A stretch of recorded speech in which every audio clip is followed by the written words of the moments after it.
Hi, I'm Wayne and this is Basketball Woodworking. I bought a new tool.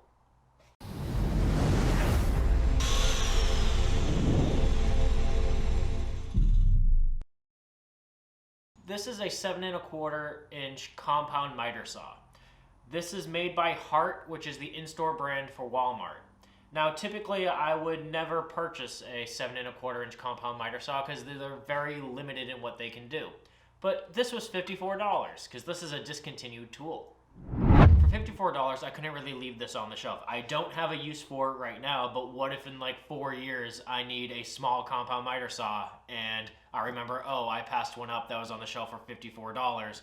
Now I need to go and spend like $65 for a brand new one. It should go without saying that I spent my own money on this.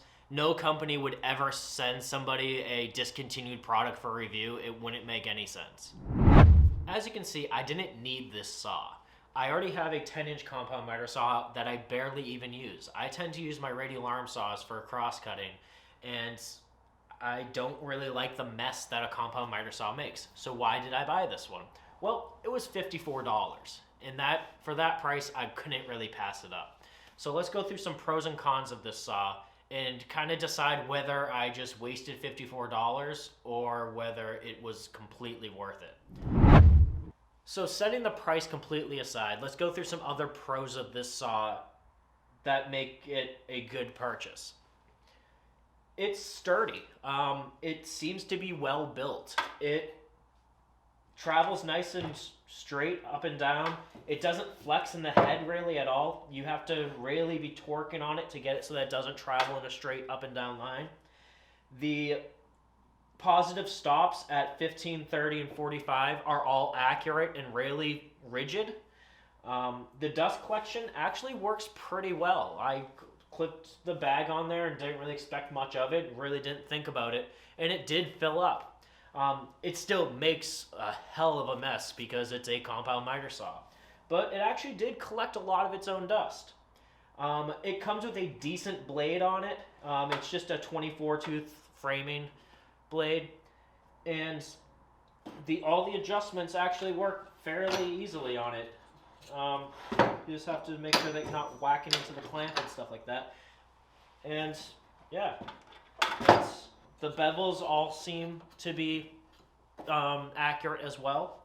So yeah, it's also decently powered. For its size, it was able to get through everything that I put it through.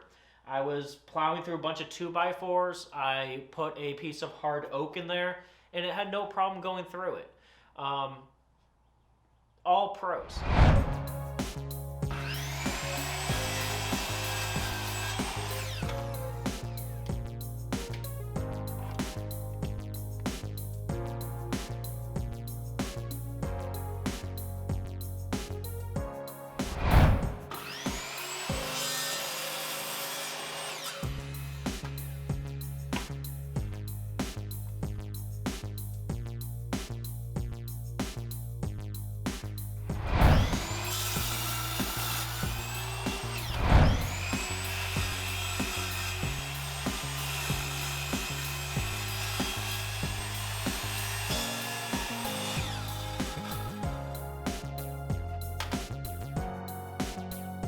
Now let's talk about some of the cons of this saw.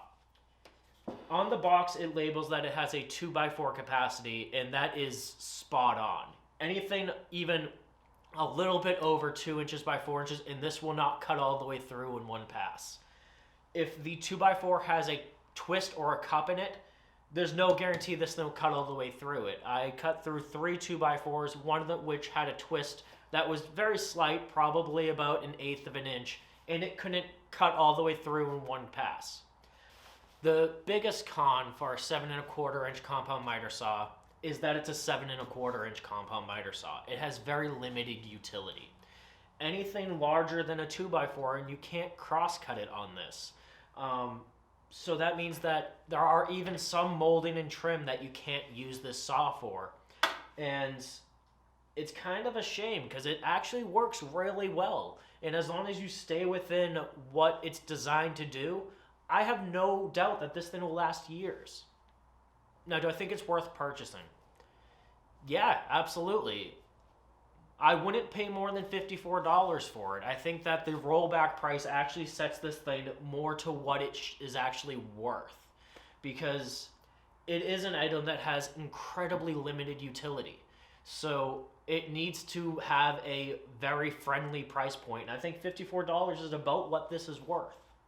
Furthermore, this is a discontinued saw because of its lack of utility. I have no doubt that this saw did not sell well at its original price because it's a 7 1/4 inch saw, and people don't generally buy 7 1/4 inch saws. And it has a very, very limited use case, so they're not going to sell a lot of them, so it doesn't make sense to build a lot of them.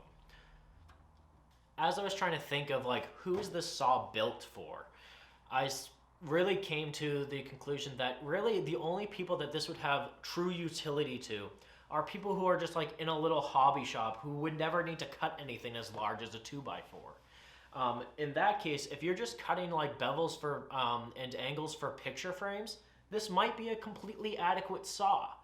But anything larger than that, I wouldn't really opt to purchase this saw over another. I don't think I'd want to cut really fine, detailed things on this because it makes it so that you have to go closer to the blade of the saw, and this is a full-powered saw. All of that being said, I did purchase it, so I am going to try to get some use out of it.